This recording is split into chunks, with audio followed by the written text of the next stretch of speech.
Comment est-ce qu'on fait pour manifester une relation amoureuse idéale? C'est la grande question. Et aujourd'hui, on va y répondre en piochant dans les idées du livre Approche holistique de la loi d'attraction. Alors, oubliez tout de suite les clichés, hein. La méthode qu'on va explorer, elle commence par un voyage, mais un voyage à l'intérieur de soi.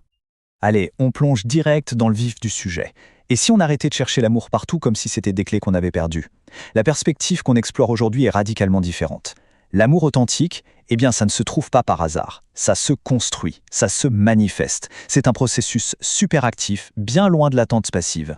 Voilà l'idée centrale. Imaginez que chaque jour, par nos choix, on tisse la toile de notre vie. La qualité de notre existence, et donc de nos relations, elle dépend directement des personnes, des idées, des valeurs avec lesquelles on choisit, consciemment, de se connecter. Chaque choix est comme une graine. La vraie question, c'est qu'est-ce qu'on décide de faire pousser dans notre jardin? Donc la toute première clé, le point de départ de toute cette transformation, c'est le choix. Plus précisément, le choix conscient de se connecter. C'est vraiment le moteur qui va tout mettre en marche. La source nous donne une définition de la connexion qui est très puissante. Il ne s'agit pas juste d'être en contact, non, c'est un engagement actif. C'est décider de porter son attention, son intention, sur quelque chose ou quelqu'un. C'est un véritable acte de création, que ce soit avec un partenaire, une passion ou même une valeur qui nous est chère.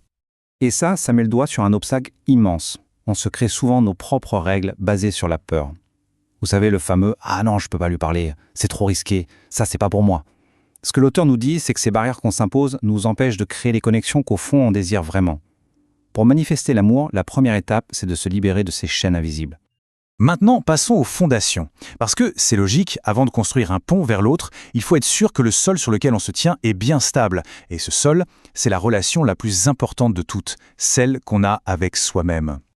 Cette question, elle est comme un miroir, n'est-ce pas? On sait être gentil, patient, encourageant avec nos amis, avec notre famille. Mais est-ce qu'on s'applique cette même gentillesse à soi?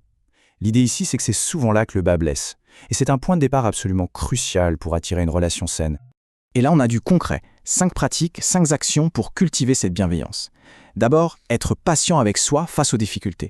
Ensuite, adoucir cette petite voix critique à l'intérieur, la transformer en une voix qui nous encourage. Se pardonner nos erreurs, parce que personne n'est parfait.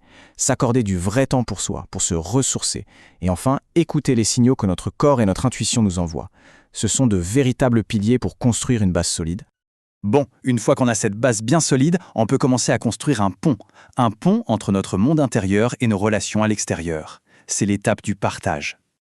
J'adore cette définition, je la trouve géniale. Une relation, ce n'est pas juste la rencontre de 2 personnes. C'est une occasion d'explorer qui on est, à travers le miroir que l'autre nous tend.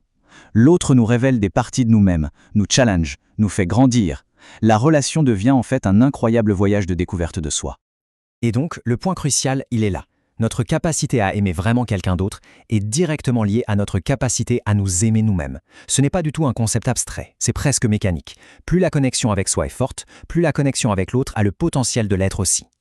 C'est le fameux principe du miroir. Si on ressent un blocage, une difficulté qui revient tout le temps dans nos relations, l'idée c'est de voir ça non pas comme un échec, mais plutôt comme un signal. Une difficulté à se connecter aux autres, c'est souvent une invitation à aller se reconnecter à une partie de soi qui a été oubliée.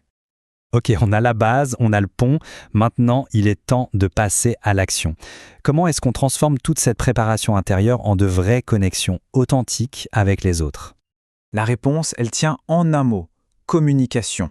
C'est ça le véhicule. C'est par les mots, les gestes, l'écoute. C'est comme ça qu'on transporte l'affection, qu'on bâtit la confiance et l'intimité. La communication, c'est vraiment l'art de construire des ponts entre les âmes. Et là encore, on a une super boîte à outils. Pour créer un lien solide, on commence par ce qui nous rassemble. Ensuite, on explore nos différences, mais avec curiosité. L'auteur insiste aussi sur l'importance du face-à-face, bien plus riche que les écrans. On se rappelle que le but, ce n'est pas de gagner un débat, mais de créer une connexion. Et puis, comme pour tout, ça se pratique. On arrive à la conclusion de ce processus. Comment est-ce que tout ça, mis bout à bout, nous mène à attirer, ou plutôt à manifester, cette affection authentique qu'on recherche? En fait, en cultivant la bienveillance envers soi, en apprenant à se connecter à son propre monde intérieur et en communiquant de façon authentique, on change notre état d'esprit, notre énergie. On commence à incarner l'amour au lieu de le chercher à l'extérieur. Et c'est un peu comme un instrument bien accordé. On attire naturellement des expériences et des personnes qui vibrent sur la même fréquence. Voilà, c'est le résumé parfait. Le travail le plus important pour manifester la relation idéale, il ne se fait pas sur les applications de rencontres, mais bien à l'intérieur de soi. En choisissant de se connecter à soi-même, on devient tout simplement magnétique. L'attraction n'est plus un effort, c'est une conséquence naturelle de notre état d'être. Et on termine sur cette question pour passer à l'action. Pas demain, pas la semaine prochaine, aujourd'hui. Quelle petite chose peut-on faire pour renforcer une connexion ? Que ce soit avec soi-même, en s'accordant un moment de calme, ou avec quelqu'un d'autre, en initiant une conversation sincère. Le pouvoir de créer l'amour, il est déjà en nous.